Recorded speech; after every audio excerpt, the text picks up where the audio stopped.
What's up, everyone? It's Alex Regier, co-founder of Story Hunter. Welcome to 2020. Last year, I went to some of the biggest events in media and advertising, talking to some of the smartest minds in the industry. And they gave some amazing insights about what to expect in 2020. Check it out.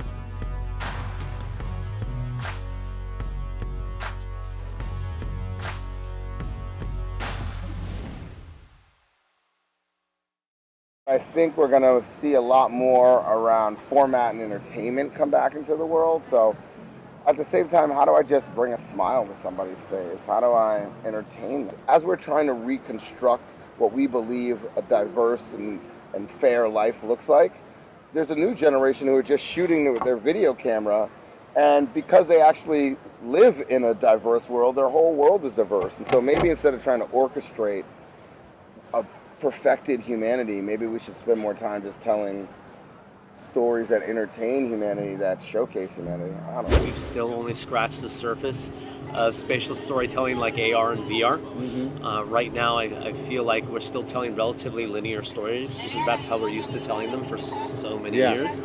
I'm looking very forward to getting to a place where we're telling stories in VR, where if you go that way, you have an entirely different experience than if you go this way, which also jives very much with the one-to-one and having personalized experiences.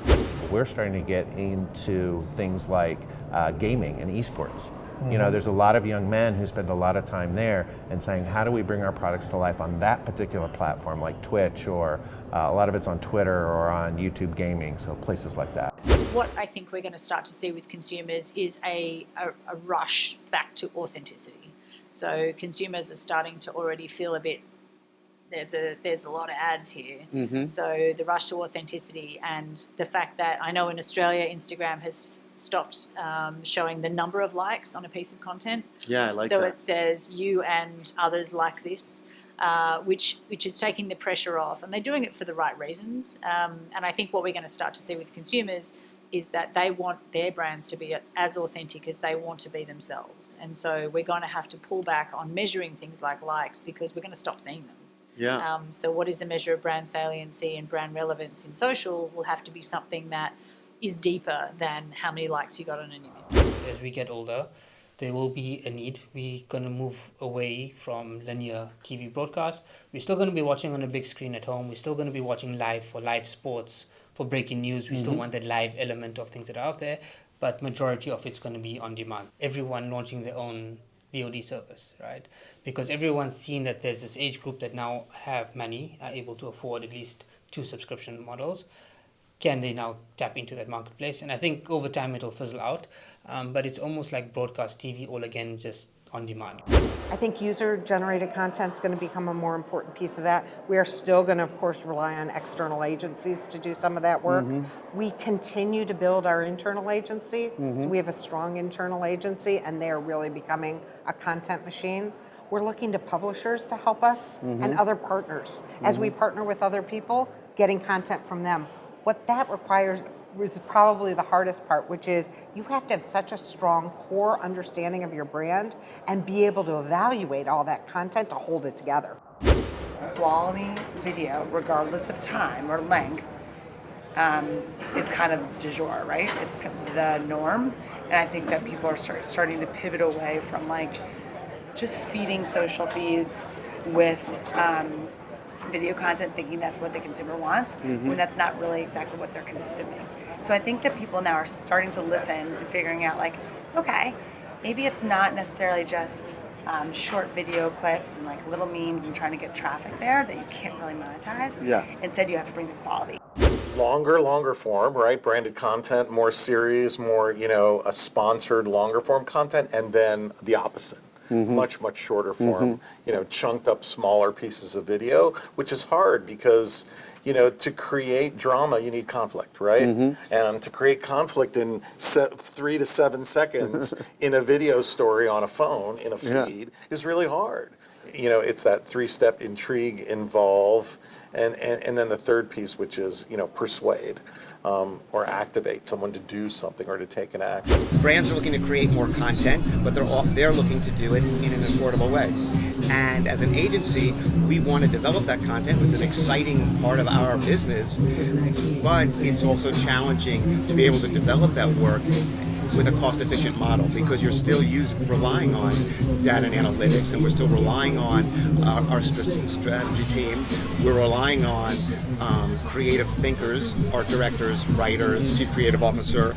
All of those things go into creating that content, but we have to also find a way to do it in an efficient way.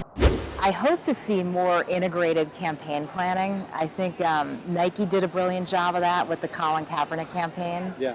Where they had this beautiful anthemic TV spot that lived on air, but it also lived on Twitter, it lived on social.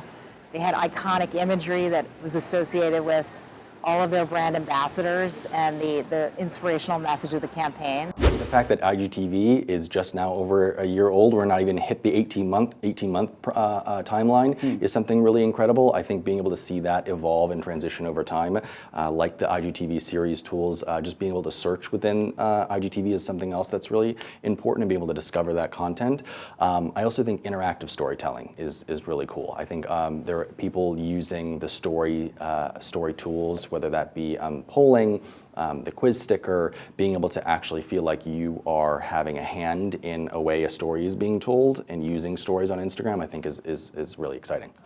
We've always looked for, what's the science behind a product, or the insight behind why an entrepreneur created it, or what are the stories that make up the end user and outcome. So I think we've always looked for an editorial type. Right, we're always pitching the news. So if you're going to do the editorial, it has to be the news behind it.